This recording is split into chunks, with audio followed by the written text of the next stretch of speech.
conservadores. Se les llamaba conservadores porque querían conservar cómo se gobernaba. ¿Sí? Y los liberales querían liberar la forma de gobierno. Entonces los liberales querían liberarse de un rey y tener presidentes. Los conservadores querían conservar un rey. Y López de Santana era de los dos y eso era muy contradictorio. Sí, pero era la forma en que él logró durar como presidente.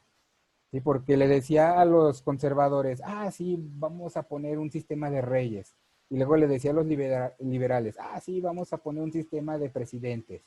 Le decía a los conservadores, sí, vamos a continuar con la esclavitud de los indígenas, ¿sí? Para que nos sigan lavando y cocinando. Y le decía a los liberales, no, ya los indígenas van a ser libres. Entonces, a cada quien le daba por su lado. Y pues eso le duraba un poquito. Pero pues al final terminó teniendo las presiones de que ya querían que le respondieran. Entonces fue por eso que López de Santana fue el primero que duró en el poder, porque ahora sí que le daba por su gusto a todos y nunca les cumplía. Si ves lo importante de Antonio López de Santana, es una idea que nos ¿Entiendo? debemos de quedar. No entiendo. ¿No? ¿Quién no entiende?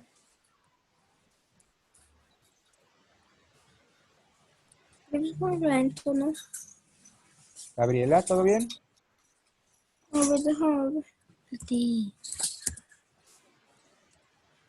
Pásame. ¿Se escribe así? Sí, se escribe así que. Ok, bueno. Siguiente clase que vimos, de matemáticas, cálculo mental. ¿Sí? En cálculo mental, lo más importante para que ustedes puedan hacer un cálculo rápido es descomponer una operación. No se les olvide eso. Aquí en la pantalla se ve el ejemplo, 53 más 36. Cálculo mental, rápidamente, pues sabemos que es 89. Pero si descomponemos, entonces vamos a hacerlo fácil.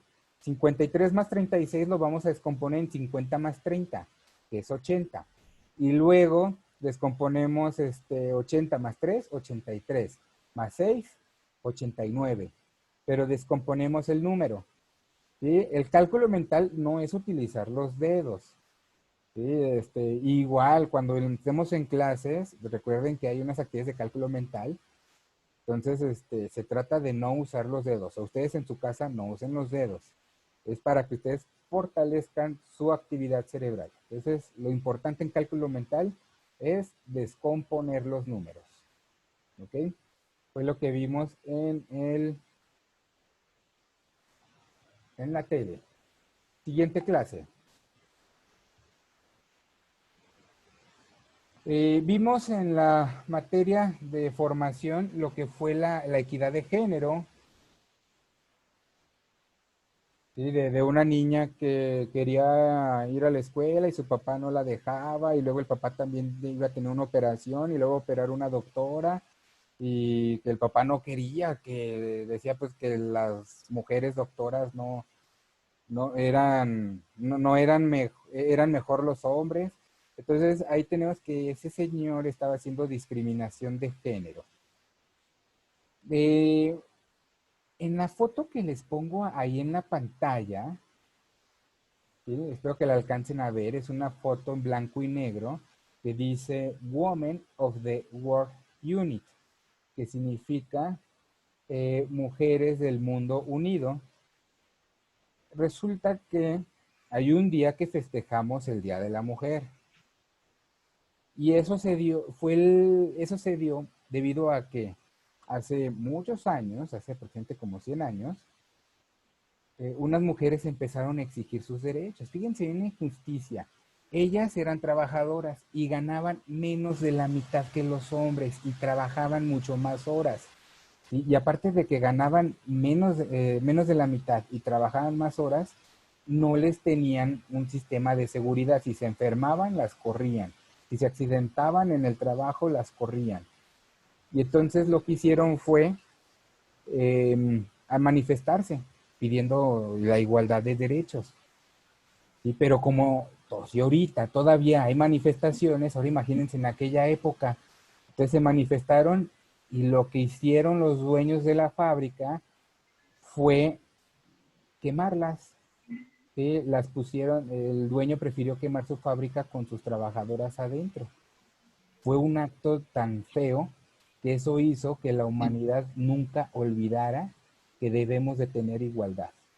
A partir de ahí, hemos estado empezando a luchar porque seamos iguales hombres y mujeres. Entonces, eso no nos lo dice la TV, eso se lo digo yo, cómo fue que surgió todo esto de la igualdad, porque al final tenemos las mismas características, somos personas. Maestro, Sí, como siempre nos dicen nuestros papás y mamá que nunca le debemos de pegar a las mujeres. exactamente. Todavía, digo, en la actualidad, todavía hay muchas personas, como en el video que vimos, todavía muchas personas creen que las mujeres son menos o que no tienen derechos, pero pues, son pensamientos que con el tiempo se van eliminando. Ahorita que ustedes van a la escuela y que sus papás también se preocupan por inculcarles estos valores, pues les apuesto a que ustedes ven como igual también a las mujeres, ¿sí? Pueden hacer los mismos trabajos. También dicen que las mujeres no se saben proteger. También Algunas. dicen eso. Pero fíjense, ya para cambiar de tema, cuando yo era niño era imposible ver a una mujer que conduciera un taxi o un camión. Era un trabajo que no era para las mujeres. Y ahorita, aunque a lo mejor todavía puede ser raro, es común ya ver a mujeres que manejan taxis y mujeres que manejan un camión. ¿Sí? Cuando yo era niño, si una mujer quería ser camionera o que no tuviera la necesidad de ser camionera, le decían que tomos no. Bueno, las cosas van cambiando. ¿Qué otra materia vimos? Vimos de español lo que fue las etiquetas. Y por ahí pues yo les dejé la actividad de copiar una etiqueta. Levante la mano, ¿quién se sorprendió al ver las etiquetas y ve que tenían un chorro de cosas? Por ejemplo, mermelada de fresa y darse cuenta que tenía fresas y tenía como otros 20 ingredientes más. ¿Sí? Que tenía jarabes conservadores. Ok, muy bien. Ahí veo que levantaron la mano. Entonces, ¿qué pasó? Yo porque cuando siempre compraba jugo que me estaba bien adicto a él y me gustaba, Uh-huh. y luego vi que tenía un buen de azúcar y así. Exactamente, uno compra un jugo de manzana creyendo que nada más tiene jugo de manzana y no, que también tiene colorantes y tiene que más químicos. Uno pensaría que en los ingredientes va a decir jugo de manzana. ¿Y cuál? Sí, Tiene como jugo de manzana y otros 10 ingredientes más que a veces ni uno ubica. pero ahorita ya no podemos comprar los niños porque ya pusieron esas reglas hasta los 18 años. A muchos productos les pusieron exactamente esas reglas. Y es importante aprender a leer las etiquetas. De hecho, como muchas personas no hacen, por ejemplo, esta tarea de las etiquetas como yo se las dejé, entonces el gobierno lo que quiere hacer ahora es cambiar las etiquetas como las que se ven en la foto, ¿sí? Para que sean más claras, para en lugar de decir, tiene tanto porcentaje de azúcar o tiene tantos ingredientes que es pura azúcar, entonces van a decir, es alto en azúcar, debes evitar su consumo excesivo. ¿Sí? O contiene grasas trans, evita su consumo. Así ya te lo van a poner tal cual, es lo que quieran. Porque muchas personas no hacen esto que hicimos de tarea. ¿Sí? Entonces por eso también vienen muchos problemas de salud. Maestro, Mande. yo nunca observo las etiquetas. Solo los compro y ya me los como. Es que es lo que debemos de tratar de evitar, Diego. Leerlas para informarnos un poquito y saber si podemos comer mucho, poco. Entonces ya hicimos una actividad, espero que se les quede. Sí, la costumbre de leer las etiquetas. Para serte honesto, Diego, y todos, yo tampoco las acostumbro a leer tan seguido, ¿eh? Pero sí cuando tengo dudas, por ejemplo, con cosas que son muy dulces, trato de leerlas para saber qué me puede hacer daño. Bueno, Ah, ¿qué otra materia tuvimos? Les voy a poner otra vez silenciar micrófonos y si quieren participar, lo activan.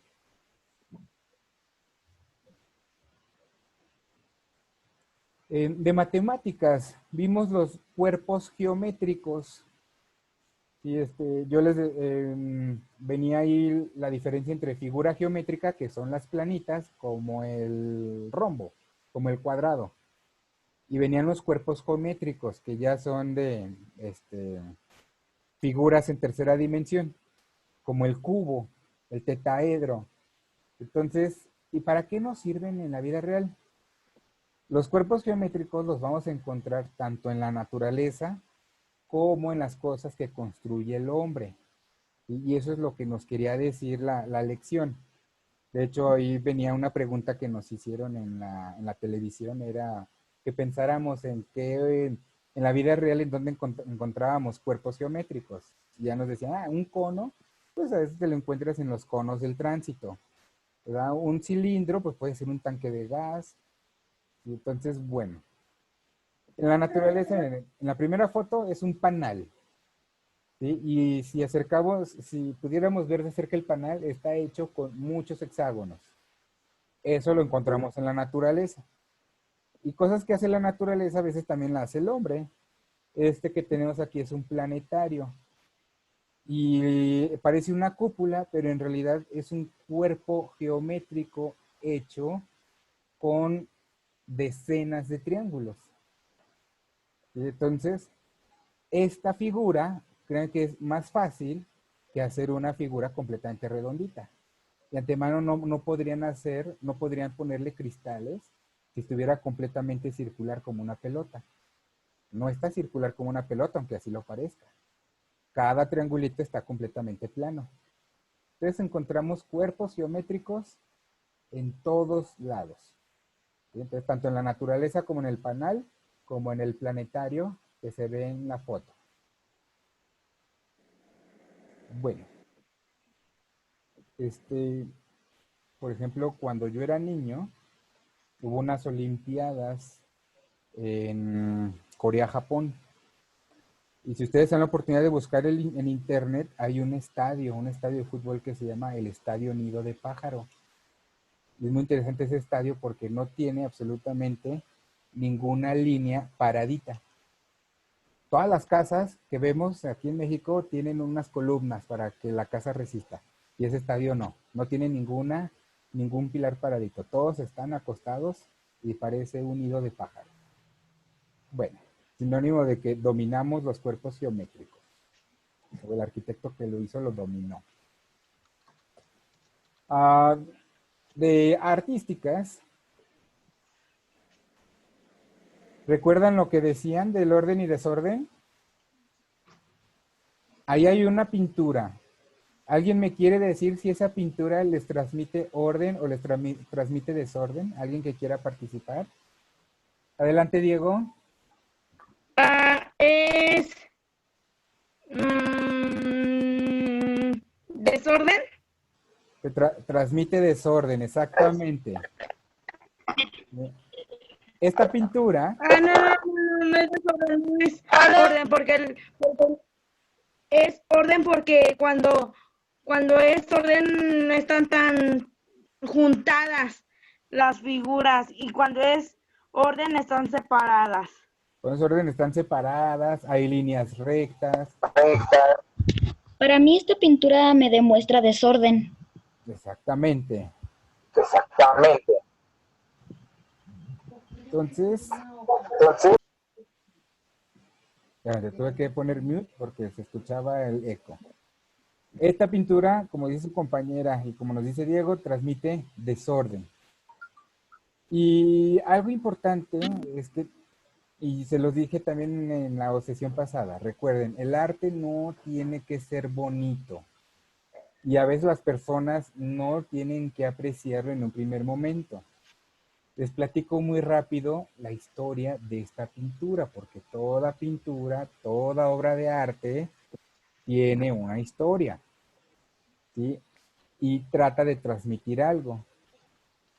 Esta pintura trata de transmitir un sentimiento de soledad. La pintó un señor llamado Vincent Van Gogh, ¿sí? Y Vincent Van Gogh hizo un chorro de pinturas. Y cuando estaba vivo, Ese era muy pobre y nunca vendió ni una sola pintura. Y después de que murió, las personas empezaron a sentir lo que transmitía este Vincent Van Gogh y entonces empezaron a comprarlas y entonces sus pinturas empezaron a valer mucho. Pero sus pinturas, cuando él estaba vivo, no vendió ninguna y murió siendo muy pobre. Omar, estás levantando la mano. Adelante, ¿qué nos quieres decir? Es que dice que faltan 10, creo que 10 minutos para que se acabe. Sí, si nos saca, nos volvemos a meter y hacemos un cierre. Son las 6:51, yo creo que vamos a acabar como a las 6, como a las 7:10, 7:08. Bueno, entonces esta pintura transmite desorden, las personas les empezó a gustar, pero después de que el que pintó se murió. Qué triste, este Vincent Van Gogh nunca... Maestro, Mande. a mí siempre me gustó el arte. Qué bueno que te guste, Diego, y nunca dejen que, que alguien los limite, ¿eh? En el arte, imagínense que Vincent Van Gogh dijera, no, nadie me compra mis pinturas, no, ya no voy a pintar. Entonces Vincent Van Gogh nunca vendió nada, era muy pobrecito y nadie le compró las pinturas. Pero él siguió pintando y entonces ya todas sus pinturas se hicieron muy, muy famosas y muy, muy caras. Primero esas cosas no valieron nada y luego ya empezaron a valer más y más y más cada vez. Exactamente. Y así tenemos muchos ejemplos de pinturas, ¿eh? Que en su momento no valía nada y después alguien dijo, no, es que esto sí me transmite algo. O por la historia que tenía la pintura se empezó también a cotizar mucho. Bueno, ¿qué otra clase vimos? De socioemocional, de hecho esto lo vimos ya hoy. De socioemocional vimos el cuento del puercoespín, ¿verdad? De ay, ¿cómo se llamaba? Pinchos, no me acuerdo cómo se llama el puerquito espín. Pero bueno, alguien que nos quiera decir cuál fue la moraleja de esta historia, ¿no? Para dejarla. Yo, profe. A ver, adelante. La moraleja fue que si necesitas tú algo, no lo tienes que prestar, porque si después tú lo vas a necesitar, los demás lo van a tener y tú no. Ok, eso es una moraleja. Pero también nos decía algo más, Josué. Ciertamente, no prestes algo que tú vas a necesitar, pero hay algo más. Aprende a decir no. Aprender a decir no, exactamente. Aprender a decir no y no querer cambiar por alguien más. ¿Sí? El puercoespín se deshizo de sus púas por querer agradar.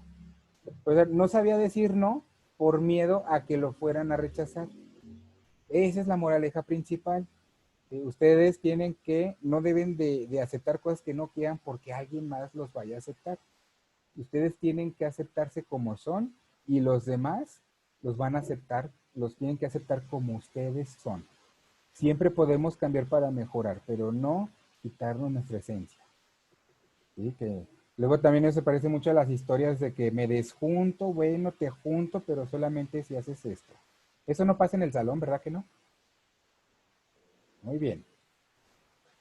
Entonces eso fue lo que nos dejó la lección. Luego, vimos la materia de geografía, no, perdón, en la de ciencias, los ecosistemas.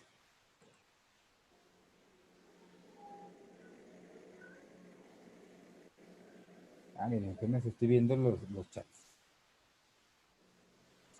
Para los que no tienen volumen, traten de conectar unos audífonos.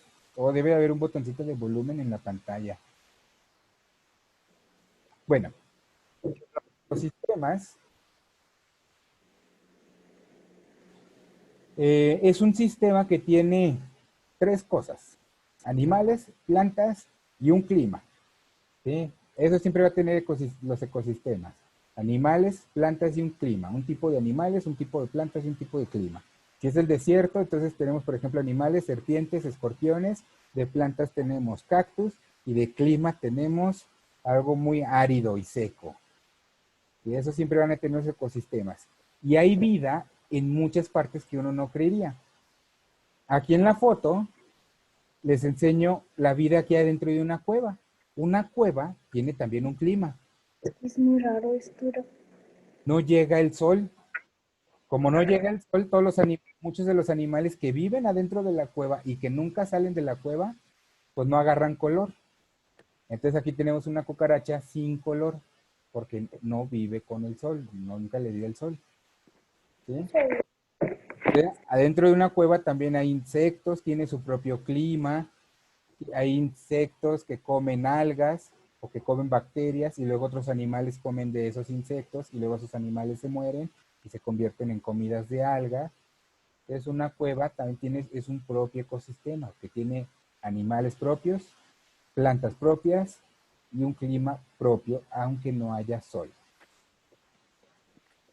Y de ahí pues tenemos muchos ecosistemas, ¿no? Que la selva, que el desierto, que los arrecifes de coral en el agua. Ok, siguiente. Y acabamos.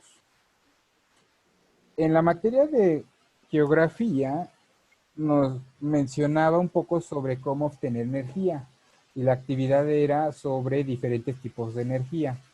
Y nada más quiero que quede muy claro, la energía geotérmica agarra el calor de la Tierra. Para producir energía, les voy a cambiar la foto. Fíjense bien, para producir energía básicamente siempre se va a hacer girar un ventilador. De unas hélices o unas turbinas, que eso es un ventilador. ¿Sí? Y al hacer girar eso va a producir electricidad. Si nosotros, por ejemplo, fíjense, con un ventilador de nuestra casa, en el ventilador que hay en nuestra casa, lo conectamos a la luz y empieza a girar solito.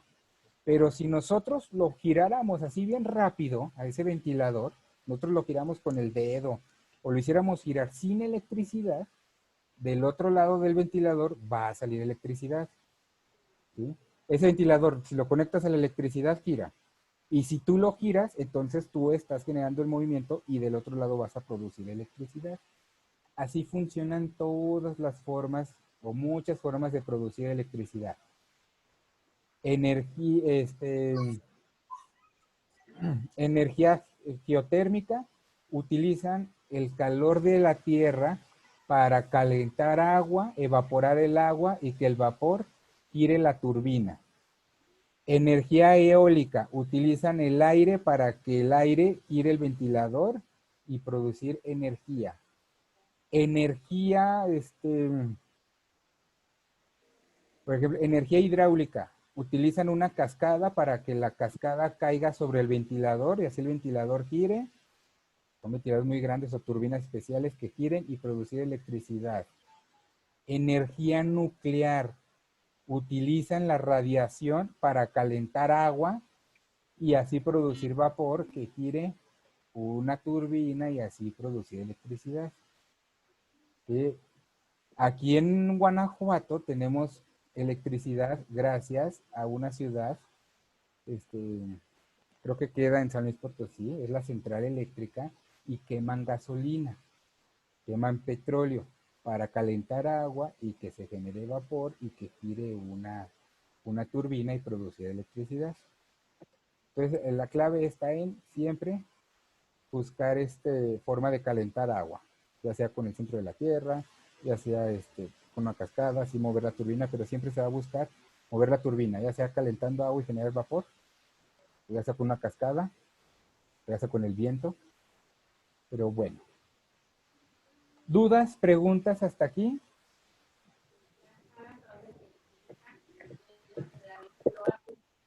Tengo que, falta un minuto y ahorita nos va a sacar. Si nos saca, de todo yo voy a volver a conectar. Pero si ya no hay dudas, pues ya no se conecten. Maestro. Mande. Oiga, maestro, Dime, Diego. habla tú, Alfredo. Perdón, ¿sí? Me dijeron que el uranio produce energía. ¿Es cierto? ¿Qué cuál? ¿El qué? Papas. Uranio. El uranio es la energía radioactiva. El uranio reacciona